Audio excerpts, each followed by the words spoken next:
AP CM Chandrababu Markapuram జిల్లాలో పర్యటిస్తున్నారు. ఇప్పుడు అలా చూద్దాం. భూములు ఒక విధంగా చెప్పాలంటే త్యాగం చేస్తున్నారు. తరతరాలుగా మీరు ఇక్కడ ఉన్నారు.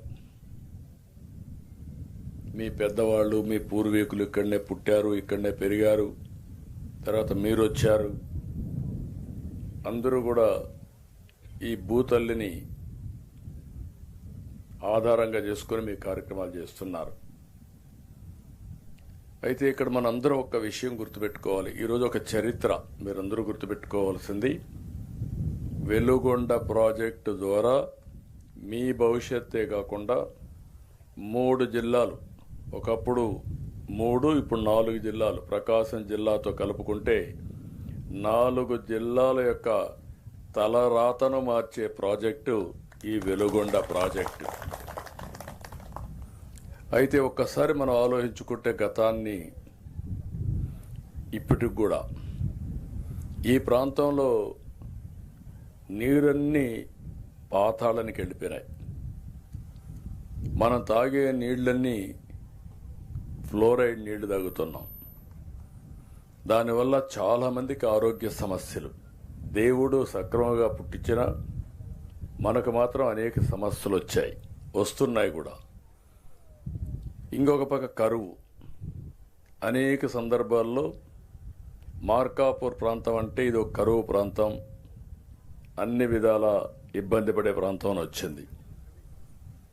ఈరోజు ఒక్కోసారి చరిత్ర, అప్పుడప్పుడు కొంతమంది యుగ పురుషులు పుడతారు. ఒకప్పుడు కృష్ణా నదీ జలాలు ఈ ప్రాంతాలకు వస్తాయని ఎవరు కలగూడగనలేదు. అలాంటి సమయంలో నందమూరి తారక రామారావు గారు ముఖ్యమంత్రి అయిన తర్వాత మొట్టమొదటిసారిగా ఆలోచించి రాయలసీమకు కృష్ణా జలాలు ఎట్లివ్వాలి, ఈ మార్కాపూర్ ప్రాంతానికి కూడా నీళ్లు ఎట్లివ్వాలని ఆలోచించినటువంటి మొదటి వ్యక్తి నందమూరి తారక రామారావు గారు 1985లో. దానికి శివరామకృష్ణయ్య గారిని ఒక ఇంజనీర్ని ఆ రోజు అపాయింట్ చేశారు. ఆయన రాష్ట్రం అంతా తిరిగి, అన్ని ప్రాంతాలు తిరిగి, ఎక్కడెక్కడ నీళ్లు రావాలనో, ఏ విధంగా వస్తుందో, అప్పుడే వెలుగొండ ప్రాజెక్టు ఒకటి వస్తే బాగుంటుందని ఒక ఆలోచన చేసి ఒక రూపకల్పన చేశారు. నేను 95లో ముఖ్యమంత్రి అయ్యాను. నేను ఈ ప్రాంతానికి వస్తే మీరందరూ ఒకటే మాట అడిగేవాళ్ళు, మాకు వెలుగొండ కావాలి, వెలుగొండ కావాలని.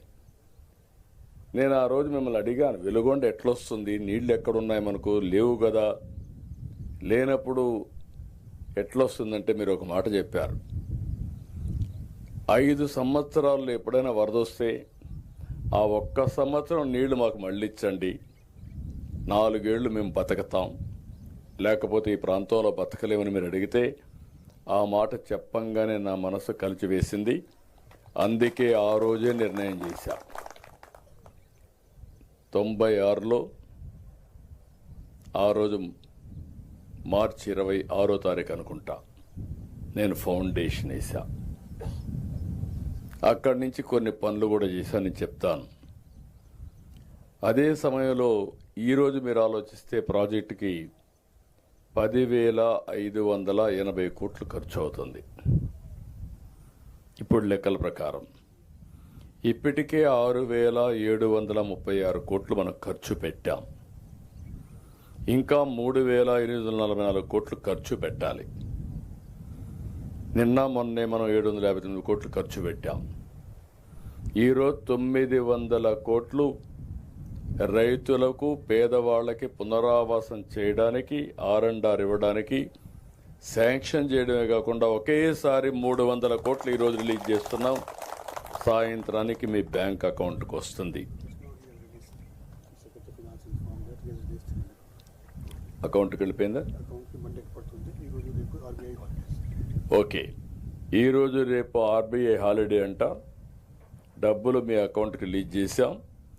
సోమవారం మీరు వెళ్ళి మీ అకౌంట్లో డబ్బులు తీసుకునే అవకాశం కూడా ఉంటుంది.